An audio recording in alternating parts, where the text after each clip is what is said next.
My channel code. Hello guys, welcome back to my channel code eater. Code eater channel में आप सबका स्वागत है और आज हम लोग बात करने जा रहे हैं वाई आईपीएफएस, हमें आईपीएफएस की ज़रूरत क्यों है।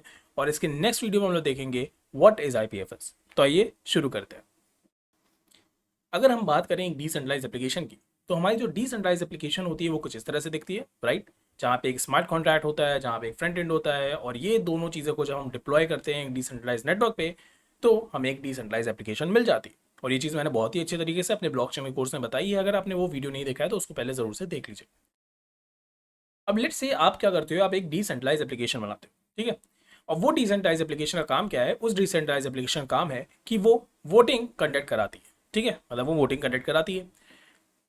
अब आप जब वोटिंग कंडक्ट करा रहे हो तो हो सकता है कि जो पर्सन वोट कर रहा है, आप चाहो कि उसकी हम इमेज भी अपनी डिसेंट्रलाइज एप्लीकेशन में स्टोर कराएं। मतलब कि जब भी कोई वोट करना है तो उसकी इमेज भी हम वहाँ पे स्टोर करा सके, जैसे कि आजकल होता है, राइट। जैसे हमारे पास अभी आधार कार्ड है, वोटर आईडी कार्ड है, तो सब में हमारी इमेजेस होती है, राइट।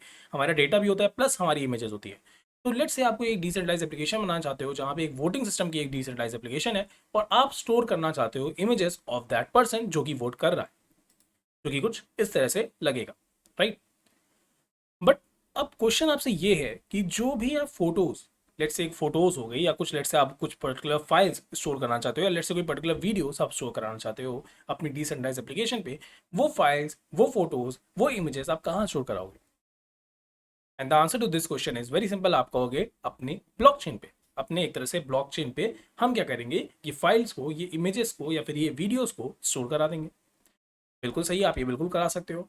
बट द प्रॉब्लम ये है कि जब भी आप कुछ इस तरह की चीज़ करोगे, मतलब अपनी डिसेंट्रलाइज एप्लीकेशन की, मतलब जो आपकी ब्लॉकचेन पे एक तरह से जब आप फोटोज, फाइल्स या वीडियोस जो ये चीज़ें स्टोर कराओगे, तो उसमें आ जाती है बहुत ज़्यादा कॉस्ट। क्योंकि हम लोगों ने इथेरियम में पढ़ा है कि जो इथेरियम ब्लॉकचेन है, अगर आप उस पर कुछ भी स्टोर कराते हो तो उसमें क्या होता है, आपको गैस पे करनी पड़ती है। और क्योंकि ये इमेजेस, क्योंकि ये वीडियोस, क्योंकि ये फाइल्स इतनी बड़ी बड़ी होती है, तो आपको हद से ज़्यादा गैस फी पे करनी पड़ेगी उस केस में।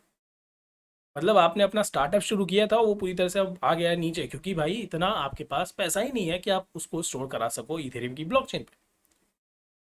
तो ये तो सॉल्यूशन नहीं हो सकता। मतलब ये फाइल्स आप ब्लॉकचेन पे तो स्टोर नहीं करा सकते, क्योंकि अगर आप स्टोर कराते हो तो आपको बहुत ज़्यादा गैस फी पे करनी पड़ेगी। तो इसका ऑल्टरनेट सॉल्यूशन क्या है?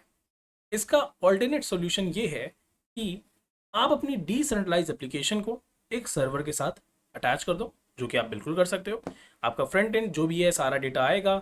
जो चीज़ ज़रूरी है, जो चीज़ स्मार्ट कॉन्ट्रैक्ट के लायक चीज़ें हैं, जैसे जो कोडिंग पार्ट है, आप हो सकता है इसमें स्मार्ट कॉन्ट्रैक्ट में रखो। और जो भी आपका डेटा हो वो आप क्या करो, अपने सर्वर के थ्रू, मतलब अपने डेटाबेस में या कहीं और पे स्टोर करा लो, ठीक है। तो आप क्या करोगे, अपने फ्रंट एंड को अपने सर्वर से कनेक्ट करोगे, और ये सर्वर क्या करेगा, सारा डेटा डेटाबेस में स्टोर कर देगा। ये भी एक अच्छा खासा सॉल्यूशन है जो कि आपकी इस प्रॉब्लम को सॉल्व करता है, जहां पे आपको इतनी ज़्यादा फीस पे करनी पड़ी थी, इतना ज़्यादा गैस अमाउंट आपका वेस्ट हो रहा था। बट इसमें भी एक प्रॉब्लम है, और वो प्रॉब्लम है सेंट्रलाइजेशन की। अगर हम बात करें सर्वर की, तो सर्वर एक तरह से एक सेंट्रलाइज एंटिटी बन गई। मतलब आपने एक डिसेंट्रलाइज एप्लीकेशन तो बनाई जो कि ब्लॉकचेन पे वर्क कर रही थी, मगर आप ये डिसेंट्रलाइज एप्लीकेशन को ऑपरेट करने के लिए एक सेंट्रलाइज चीज़ का यूज़ कर रहे हो, जो कि एक सर्वर है, और जिस पे कोई भी कभी भी अटैक कर सकता है।